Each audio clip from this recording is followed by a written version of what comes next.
Hello everyone and welcome back to another Figurehead Reviews video, and today we are taking a look at the Marvel Legends Doctor Doom from the Super Skrull Build-A-Figure wave.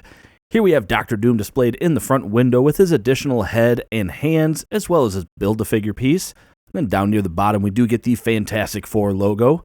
On the side we do have some really basic artwork actually of Doctor Doom just sort of standing there with his fist shaking at us. That is going to be the same artwork on both sides. On the back, we get a very cool product shot of Doom with his hand in the air. And then we have a pretty quick read-up.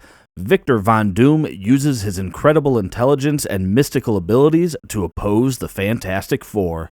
And then we have all the other figures needed in this wave to complete the Super Skrull Build-A-Figure. And then down at the bottom, we do have the UPC code, so you can check with your local retailer to see if they have this in stock. But enough about that. Let's get this open and take a look at Doctor Doom. And here is Doctor Doom outside of his packaging, and ever since that infamous Doom came out, the Doom in the Iron Man armor, the Walgreens exclusive, a lot of us have been just wondering when were we going to be getting a regular classic Doctor Doom, and the fact that they gave it to us in this wave was awesome in my opinion. It is a very good looking figure. They really did a lot with it. There's a lot of finer paint details going on, a lot of finer sculpt details going on, and overall this really there's not a lot to complain about with this figure. I mean, there's a few things that I'll go over that are kind of nitpicky, but overall this is really what a lot of us asked for. In fact, I would say the build quality feels even a little bit better than your standard Marvel Legends. Well, I shouldn't say the build quality, but just the effort put into it. Now, he does come with a fair amount of accessories, so we get two alternate heads, which we'll look at here in a moment, but we do get a few sets of hands here. So for his right hand, he is going to have a fisted hand, and then a gun-holding hand. And for his left hand, we get a fisted hand and an open gesture hand. And then he does come with what looks like a Luger pistol, which is some pretty basic sculpt on there, and it's just molded in solid black, and that is going to fit in a holster that he has on his right-hand side. Now, when standing straight up, Doom is coming in at about 6 3/4 inches tall, which makes him about 17.1 centimeters, so he is a taller figure, which is good. Doom should be imposing and just menacing, so I like that he is a bit taller, so no problems there. But since he doesn't come with any other accessories other than his Build-A-Figure piece, we're going to look at the extra head here in a moment. So let's just do that. Let's jump in, look at the paint and sculpt here on Doctor Doom. So starting first here with what most would call the modern Doom, we can see a very cool looking head sculpt on there. I actually do like this sculpt. It's not going to be my preferred sculpt, I don't think anyway, but it is still very cool looking, kind of pulling the hood back a bit there.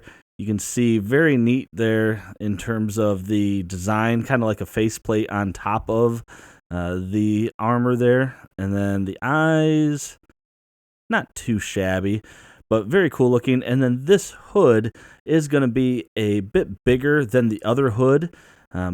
Little oversized, maybe, one might say. Not terribly, though. But then switching over, we have the other head sculpt, and before I put it on, I just want to show that this has a flesh tone underneath, and I want to show you why that's pretty cool, but let's swap this out real quick. And with this other head sculpt on, we can see a little bit more of a classic look for Doctor Doom, and unfortunately, it looks as though this hood might have been applied the wrong way. Like, it looks like it's a little crooked on this one for me, which, I mean, I guess it's not the end of the world. It's not overly crooked, but you can see what I was saying about the hood, this one being a fair amount smaller and then the other one. Yeah, this one has a bigger width to it than this one, but very cool looking sculpt. And the reason I pointed out the flesh tone underneath is I got curious. I had an extra Doctor Doom, and I decided that I might do some Doom bots and would see what happened if you take the hood off.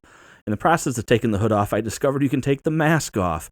And That is Doctor Doom without his mask. I actually tried to paint the top because when you take the mask off or the hood off, there was a big old ugly green spot. And the reason that part is painted gray is because you can take the mask off, which is actually really cool, except one downside to it. He has a flat head. So that is a little bit of a bummer. And I was just doing some testing with a color match. This was all messed up in terms of the look. But you can put this back on to this Doombot if you wanted to. And then that square sticks out there. But, well, let's just do it so you can see what it might look like here as a Doombot. So when you put that back on, I feel like the head is a little bit small for the body, but that's not terrible. And with some strategic angling, you might not even notice the flat top. So I think that is pretty cool. But actually, well, you know what? I was going to say getting back to it, but since we have the hood off, we can actually get a pretty good look here at that sculpt work. And that is really cool looking. I love the rivets in it and just the overall design. Yeah, really well done. I like that.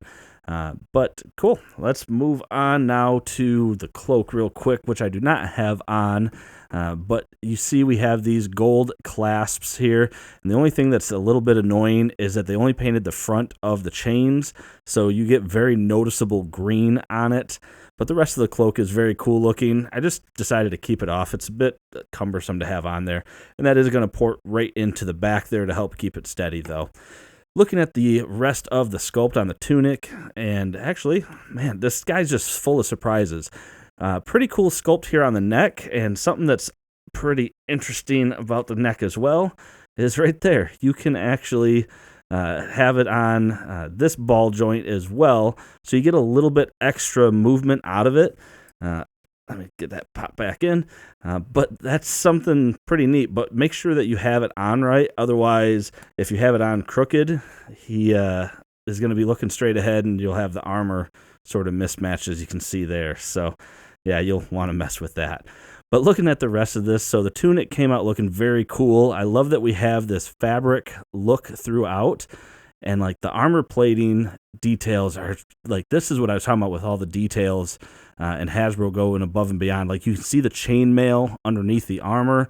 We actually have painted straps and, all the rivets that are on display there. Not painted, just on display. But very, very cool looking. And I love, like, the elbow has the piece there. I will say this elbow was completely stiff, and I found out, and I don't know if you'll be able to see it, but it was stuck, and I had to get the X-Acto knife in there to loosen that elbow so that I had full range on it. But, I mean, I love the look on this thing. Like, a lot of detail. Very well done. And on the back, you get the jetpack, which I happen to have just some extra Iron Man pieces here. And you take off the star effect, and then you can just take the actual blast effect, and then you have Doom with the jetpack, or a Doombot with a jetpack. So I really think that is neat that that's sort of just hidden underneath the cloak there. Looking at the holster, being from Michigan, the Old English D means something else here, but here it means Doom. And it's kind of cool that it's on there. It would have been neat if they would have actually painted it, though. Maybe make it stand out a little bit more. But that is really neat that that's there. We get the big gold belt buckle, which looks like it lined up pretty decently, actually, on this one. No complaints. And then the tunic does go down into two pieces here. So it is split, so you can move it around a little bit. But it's going to still kind of hinder the articulation. Now, to look at the legs, since I'm working on my Doombot, one of the other things that I did is that was only the top half of a Doombot. I actually was curious and just started taking them apart, and it's just a ball joint that holds the midsection in place there. But when we remove this, which it is the two pieces like I pointed out there, but we remove this, and I did this only because I want to really see, again, that even though it's covered up with that tunic, I mean, we still have the chainmail sculpted at the top. We get the straps still painted.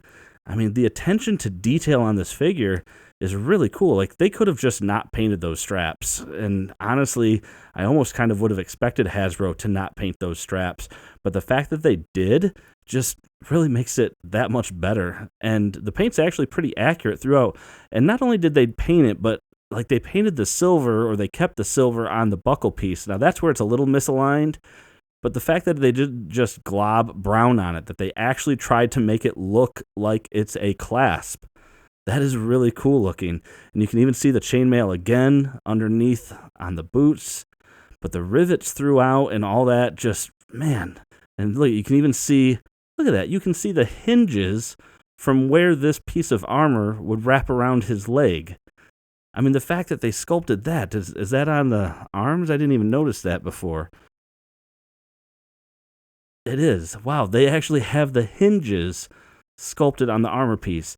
So, I mean, that is some crazy attention to detail on this figure. I feel like I'm spending way more time than I usually do on it, but man, it deserves it.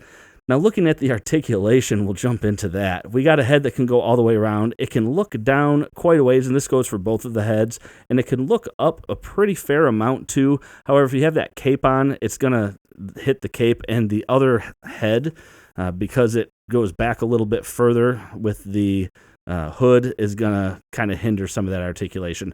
The ball joint that I had mentioned there at the base doesn't really do much. You'd really have to work to kind of position it the way you want to, so not much you can do about that. The arm comes up a pretty fair amount. Full rotation, bicep swivel, double jointed elbows. Then you do have rotation and a hinge on all the hands. I will mention on the weapon hand, you do get that ulnar and radial deviation for the wrist so that he can hold his weapon upright if he wanted to, as opposed to it rotating there at the palm. So pretty cool. As I mentioned, the ball joint right there at the waist, so you can rotate it around and crunch and move it. You get a lot of side-to-side action. Be careful crunching it forward. Grab Doombot again. When messing with it, crunched it forward a little too far, and you will scuff some of the plastic. So just be cautious trying to go too deep with that crunch. Going backwards, though, pretty good amount, but you can start to see that gap forming there. Yeah, there we go. Legs can come apart a pretty fair amount at the split there in the tunic, so not too shabby. However, kicking forward, yeah, you're going to be hindered forward and backwards because of that. There is that upper thigh cut right there, and then he does have double jointed knees, and he does have a hinge and ankle pivot. And that is going to do it for this review, everyone. So I feel like it goes without saying, but you need to get this figure. Even if you're not collecting the Fantastic Four wave, Dr. Doom, his villainy, if you will, goes beyond just the Fantastic Four. He makes a fine Spider-Man villain, X-Men villain, Avengers villain. I mean, he has been portrayed as the villain to just about everybody at this point. He's one of those sort of supersedes just his the standard rogues gallery of one hero set, in this case, the Fantastic Four.